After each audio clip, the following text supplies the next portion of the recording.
Y'all, it's not that the Jewish community weaponizes anti-Semitism. It's that white supremacy, the system, the empire, the machine, whatever you want to call it, weaponizes anti-Semitism like they have with other marginalizations.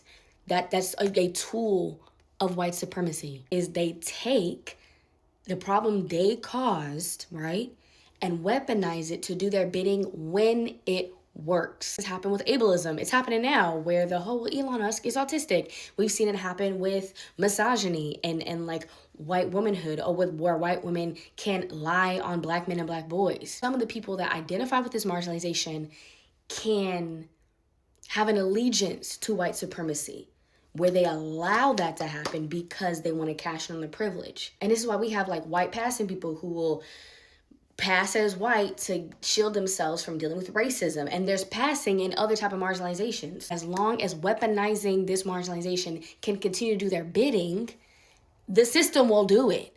And these are called social sciences for a reason, and we talk about the sociology of it, but the way that they perpetuate these motherfucking isms and phobias and build a system is very formulaic. It's very formulaic. And to show how they do this, I actually think comparing Kanye and Elon in their anti-Semitism is almost a perfect example because of the different variables. If we looked at their identities as variables, you've got Kanye West, a rich, successful, capitalistic man with a diagnosis, and Elon Musk, a rich, successful, capitalistic man with a diagnosis. Both was being anti-Semitic as hell.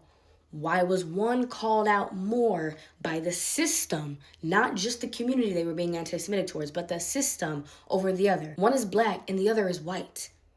It was beneficial for the system to call out the marginalization of anti-Semitism against Kanye because it fulfilled doing the bidding of racism, of anti-blackness. There's no good reason for the system, the people, white supremacists, the powerful machine, the empire, to call out Elon Musk.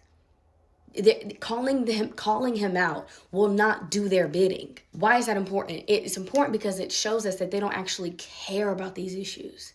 Because if they cared about it blank slate, it would be no issue to call out in general. It shows that depending on who does or says a thing, the weight of the ism and the phobia differs. There's two legal terms that I had to get hip to in like my studies and stuff that I keep in my mind in thinking of society and the way that it's so formulaic, and that's de jure and de facto. De jure explains something that is lawful or unlawful, like protected by law. This is the law of how it is. De facto is like a way of life.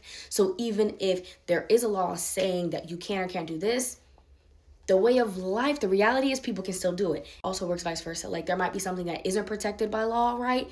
But society knows not to do that anyways. De jure wise, marginalization is all bad. Isms and phobias, they're all bad. You cannot do that. De facto, it depends on who does it. It depends on who does it and depends on who says it.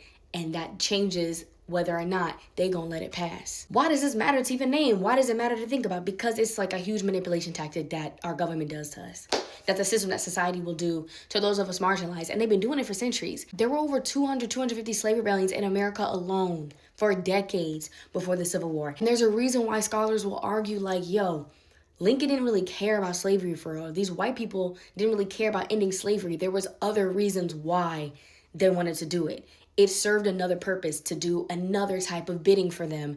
And this just worked for them at that time. So if they do not care about these issues, actually, they can revoke them at any point in time, the moment that it becomes beneficial for them to do.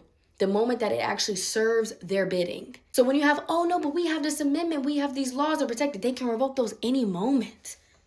Any moment. It might take time, sure, but if it's not in the fabric of a government, of the nation, to actually care about these issues, it's not going to be in the fabric of the law that they created to protect these issues. It's not going to be in the fabric of platforming people who don't perpetuate these issues. I mean, like, obviously. And if we're not careful, it's going to seep into the fabric of how we community build. That's another reason why I think it's important to peep and recognize when the system does it on a macro scale, making sure we don't do it on a micro scale. And that has already happened. We are all indoctrinated by the same system, which means the tools and the manipulation tactics and the gaslighting tactics that the system does to us, we can do amongst each other. And if we perpetuate those amongst each other, We're what? Doing the bidding for them. It'll be in the fabric of our DNA, fabric of our communities, fabric of how we want to help people out and hold people accountable and give mutual aid. They not looking out for us.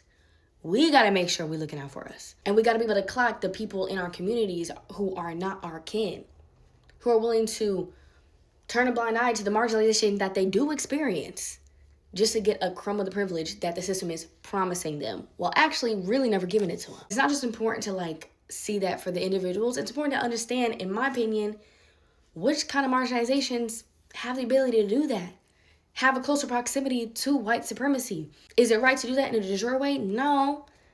I don't want to slice up people like a pie and figure out their privileges and marginalizations, but the system looks at us like that. De facto. Know thy enemy in the way that they fucking think, bro.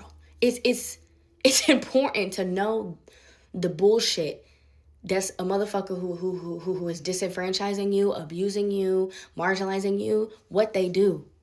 Well, you don't have to play their game, but it's important to know the game. And to be honest, my personal opinion, sometimes you do got to play the game. But you know, that's a personal opinion. And the last thing I'll say is understanding the formula in which the system works makes it easier to pick up in real time. They'll say these are isolated incidences. They're not. They're not, maybe. Same formula, different variables. And you can see this for centuries with different actors, different players, different marginalizations, different identities. And this isn't me knocking the small achievements that have happened, right?